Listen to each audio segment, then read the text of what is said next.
Tara! Oo nga, ito po yung trending ngayon. Dahil sa sobrang init ng panahon natin, mabili po siya ngayon. Dahil murang-mura lang po ang offer na to. Ito na po siya mga mare, ang ating Wilson Air Cooler.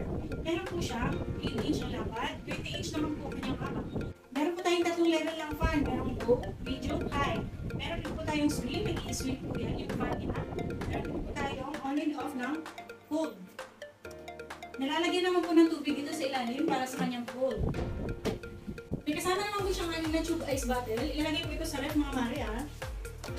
Tapos yung dalawa lang po, ang ilalagay ko dito sa loob. Ayan mga mare, ilalagay ko dito sa loob. Ayan. Kung meron din po siyang gulong mga mare, apat po yung gulong na. Para hindi po hindi siya binubukat. Para hindi kayo buhat ng buhat. Inusupusin niya rin siya kung saan yung gusto. So ganun lang po mga mare, kadali gamitin ang ating Wilson Air Cooler. Ano pa hinihintay niyo? Bye na!